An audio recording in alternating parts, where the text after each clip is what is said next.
Alors, je suis du Rebecca, je suis en compagnie de notre frère Moizoulou de l'UDC. Je le laisse se présenter.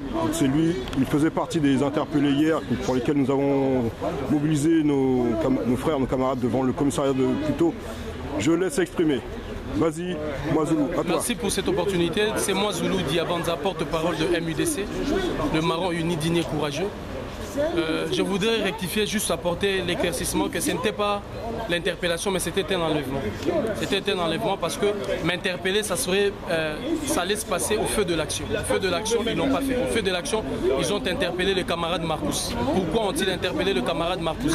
Ils l'ont interpellé sûrement parce que depuis le 8 mai, la marche qui a été menée contre la présence de l'armée française en Afrique et pour le départ de cette armée, la fermeture de toutes les bases militaires françaises en Afrique, le gouvernement français nous a sous son viseur. Et il s'est fait que le camarade Marcus, avec moi, en ce moment-là qu'on était devant les installations de Bolloré, vous savez qu'aujourd'hui, notre mère patrie, l'Afrique et notre peuple de manière générale déporté vers les Antilles, Caraïbes et autres sont victimes. Nous sommes victimes aujourd'hui d'une politique coloniale, néocoloniale et néolibérale, savamment entretenue par l'oligarchie financière et politique internationale, dont l'un des représentants par excellence est Bolloré. Le groupe Bolloré, comme vous le savez, pas plus tard qu'hier, a déstabilisé le régime ô combien, je dirais, patriotique de la Côte d'Ivoire, à l'époque incarné par Gbagbo, pour justement faire asseoir ses exigences, comme il a fait pour le soutien indéfectible à Joseph Kabila et à tous les autres.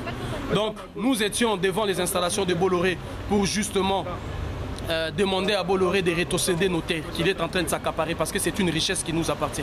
La terre pour l'Afrique n'est pas simplement une richesse, mais c'est aussi les reposoirs de nos ancêtres. C'est un patrimoine que nous allons léguer à nos enfants. Et Bolloré se permet le luxe d'aller à l'encontre de ça. Bolloré continue à investir ou à envahir, ou si j'ose dire à envahir l'ensemble de nos infrastructures portuaires et aéroportuaires. Et sur ce, il joue le rôle stratégique et géostratégique des armées impérialistes et de l'armée française et de l'OTAN parce qu'il se charge de l'acheminement de leur matériel et de leur logistique. Mais aussi par ça, il arrive à financer et à armer l'ensemble des rébellions et des mouvements armés pour déstabiliser des régimes qui nous sont favorables. Donc hier, au feu de l'action, ils ont pris le camarade Marcus avec toute la violence possible. Parce que le camarade s'est mis à courir. Il s'est mis à courir parce qu'il voulait rentrer, mais rentrer en courant. Il n'est pas interdit pour nous de rentrer en courant. On peut rentrer en marchant, on peut rentrer en trottinant, on peut rentrer en courant. Lui, il a choisi de rentrer en courant. Et les policiers se sont mis à le poursuivre. En le poursuivant, ils sont allés, vous savez, rappelez-vous comment est-ce que nos frères sont tombés aux États-Unis. Aux États-Unis d'Amérique, face à une police raciste, négrophobe et meurtrière. Et c'est ces mêmes procédés, cette même tactique de cet appareil policier de l'impérialisme qu'ils ont appliqué sur les camarades Marcus. En appliquant sur les camarades Marcus, j'étais sur la première ligne. Sur la première ligne, j'ai demandé, j'ai interpellé les autres. J'ai interpellé la police du fait que les camarades étaient en train d'être malmenés et ils s'étouffaient. Ils ont continué et c'est en ce moment-là qu'ils vont se jeter sur moi. Ils vont se jeter sur moi, ils vont me taser, je précise, plus de 10 fois. Ils m'ont tasé plus de 10 fois et ils ont aussi braqué la lumière du taser sous mes yeux, ce qui est interdit par rapport à la loi. Même quand ils ont reçu leur formation, on les a interdit ce genre de pratiques. Les tasers en soi, vous savez que ce pistolet à charge électrique est aussi interdit, mais ils l'ont utilisé sur moi près d'une dizaine de fois. C'est en ce moment-là qu'il y aura les échanges entre nous et eux, mais après tout était remis à l'ordre pour moi. En ce moment-là, Marcus était toujours au sol et ils l'ont mis dans la voiture, ils l'ont amené. Quelques minutes après, la manifestation était finie. La manifestation était finie et nous avons pris le chemin du retour. En prenant le chemin du retour, c'est en ce moment-là que j'ai été enlevé. C'est pourquoi je vais vous parler de l'enlèvement. Une voiture banalisée avec des officiers en tenue civile sont arrivés et en ce moment-là, ils m'ont mis au sol. Ils m'ont mis au sol. Au moment où tous les camarades ont voulu réagir, ils ont été gazés. Ils ont été gazés, ils étaient dans l'impossibilité d'agir. C'est pourquoi j'ai parlé de l'enlèvement, parce que je vous rappelle que depuis la marche du 8 mai 2015, le gouvernement français marche sur son viseur. Mes identités m'ont été confisquées et retirées.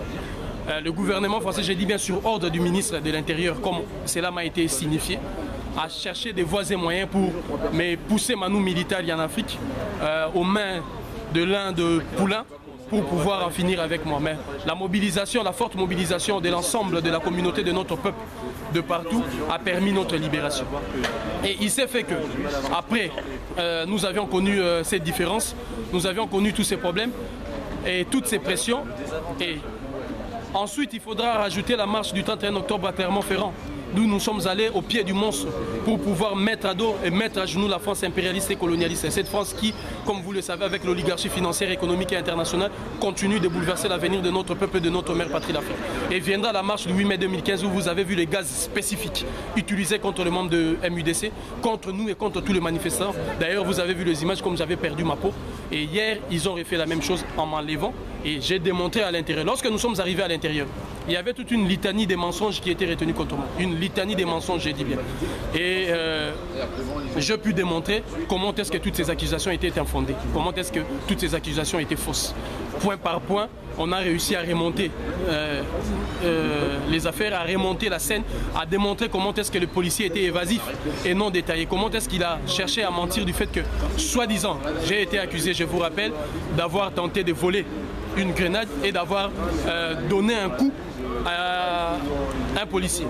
Ce qui était archiment faux, parce que si j'avais levé mon poing, les policiers allaient me taser à ce niveau et de l'avant.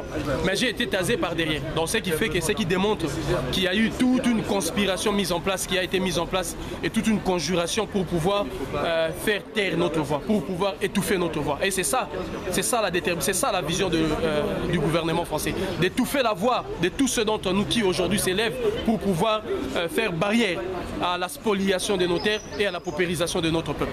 Donc hier, lorsqu'il y a eu l'épreuve de la confrontation avec les policiers en question, j'ai décousu toute cette litanie des mensonges et j'ai démontré carte sur blanc, blanc sur noir, que les policiers n'avaient pas raison. Sur ce, ils se sont dit, ah, qu'il faut nous libérer. Et à un moment donné, il y avait nos camarades qui étaient à l'extérieur. La pression a fait qu'ils ont lâché. Ils nous ont lâché suite à cette pression, parce que dans la confrontation, on a démontré aussi que la police était dans l'illégalité. Dans l'illégalité, parce que chaque police, avant de disperser une manifestation, il faut qu'il y ait sommation. Et la sommation n'est possible avec une autorité civile qui en donne l'ordre, qui assiste, et la sommation doit être faite à 2 fois. Ils étaient hors la loi, et nous sommes un mouvement, le Marron Uni Digné Courageux. Nous avons comme devoir et comme obligation morale de résister face à toute forme d'oppression, face à toute forme de barbarie et de domination. Et lorsque la police française, lorsque l'armée française, lorsque le gouvernement français prend la posture de dominants ou de ceux qui veulent nous opprimer ou nous oppresser, nous rentrons dans la résistance. Et nous avons résisté pacifiquement pour démontrer qu'ils étaient dans l'illégalité, dans la barbarie. C'est là qu'il s'est fait qu'ils ont pu lâcher. Ils m'ont libéré sous prétexte que je sors pour pouvoir calmer mes camarades, pour dire qu'il n'y a rien. Et ils sont allés chercher loin dans le passé en disant que les camarades Marcus avaient un passif d'un militant qui a commis des actes de la sorte, et c'est la raison pour laquelle ils l'ont maintenu. Et aujourd'hui nous sommes là pour demander la libération du camarade, et nous savons justement qui sortira. Et donc est-ce que les Français ne se sont pas battus contre les Allemands? Donc nous nous battons sur dans cette dimension là, et là nous sommes là.